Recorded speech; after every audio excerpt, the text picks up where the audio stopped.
तो let's now study amplitude modulation in detail. हम इस लेसन में सिर्फ एम्पलीट्यूड मॉड्यूलेशन के बारे में डिटेल में पढ़ेंगे because that is within the scope of your syllabus. So mathematical analysis में we'll basically take a message signal जिसका हम अगर इक्वेशन लिखें वो हो जाएगा M T equals A M sine omega T, omega M T.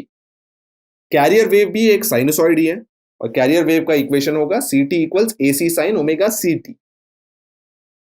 तो इन दोनों के कॉम्बिनेशन हम कैसे करते हैं वो देखते हैं। So what we do is हम कैरियर के एम्पलीट्यूड को मैसेज के सिग्नल के साथ ऐड कर देते हैं। So what we do is we take the maximum amplitude AC plus AM sine omega MT into sine omega CT is my amplitude modulated wave. इसीलिए जो ओवरऑल फ्रीक्वेंसी है that's clearly from the carrier wave और एक wave के अंदर की frequency है वो मैसेज वेव का है। So what I'm clearly doing here is adding AC to AM sin omega t and then उसको sin omega CT से मैं multiply कर रहा हूं। So this is how you modulate the wave using the amplitude modulation method. So MT was AM sin omega MT, CT was AC sin omega CT, and CM of T, which is the modulated signal, is AC plus AM sin omega MT into sin omega CT. अब इसको मैं simplify करूं तो AC common ले सकता हूं, तो basically CM is AC times 1 plus AM upon AC sign omega MT sign omega CT। तो ये जो AM अपॉन AC है इसी को हम बुलाते हैं modulation index mu. So I can replace AM upon AC by mu, तो CMT हो जाएगा AC into 1 plus mu sine omega MT times omega sine omega CT। अब डिस्टॉर्शन को अवॉइड करने के लिए हम म्यू की वैल्यू 1 से कम रखते हैं, which means AM upon AC has to be less than or equal to 1. So remember this important expression. हमेशा डिस्टॉर्शन अगर हमको नहीं चाहिए तो AM मैसेज सिग्नल का जो एम्पलीट्यूड है वो हमेशा कैरियर सिग्नल के एम्पलीट्यूड से कम होना चाहिए। और we can say that AC is greater than or equal to AM. So distortion avoid करने का ये इंपॉर्टेंट कंडीशन है।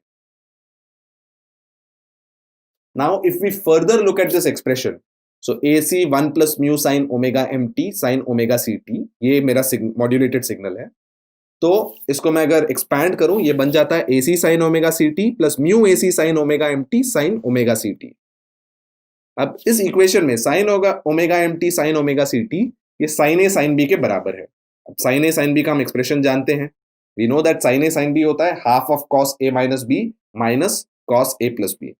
अब उसको मैं सब्सटीट्यूट करूं तो sign omega MT sign omega CT मुझे मिलता है half of cos omega C minus omega MT minus cos omega C plus omega M into T. If I substitute that मुझे CMT मिलता है AC साइन ओमेगा टी वैसे के वैसे ही रहता है, right, sine omega CT। I get mu AC by 2 cos omega C minus omega MT minus cos omega C plus omega MT। तो this turns out to be the expression for the modulated signal. इसमें 3 terms हैं, एक की frequency omega सी है, एक की frequency omega C minus omega M है और एक की frequency omega C plus omega M है। सो जो omega C minus omega M है वो लोअर साइड फ्रीक्वेंसी है और जो omega C plus omega M है वो हायर साइड फ्रीक्वेंसी है। तो even though if you don't remember the expression, the way to remember this is, देखो कि 3 टर्म्स की फ्रीक्वेंसी का है क्या है, omega C minus omega M, omega C plus omega M, और फिर तीनों की एम्पलीट्यूड क्या है, AC mu AC by 2 mu AC by 2। जो AC साइन ओमेगा CT है ये तो कैरियर वेव है, इसका मतलब कैरियर वेव का एक कंपोनेंट तो रहता ही है। Mu AC by 2 cos omega C minus omega MT ये लोअर साइड फ्रीक्वेंसी वाली वेव है और जो तीसरा टर्म है वो अपर साइड फ्रीक्वेंसी वाला wave. So this is the net expression for the modulated signal.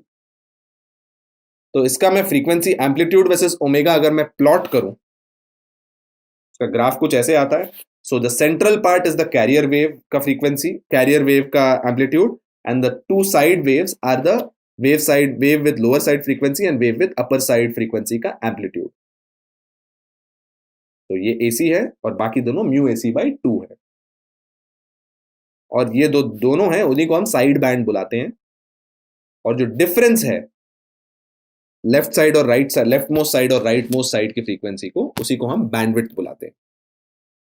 तो अलग अलग रेडियो स्टेशन अलग अलग कैरियर वेव्स यूज करते हैं और इससे हम इंश्योर करते हैं जो प्रॉब्लम हमें आ रही थी कि वेव्स मिक्स हो सकते हैं वो नहीं हो।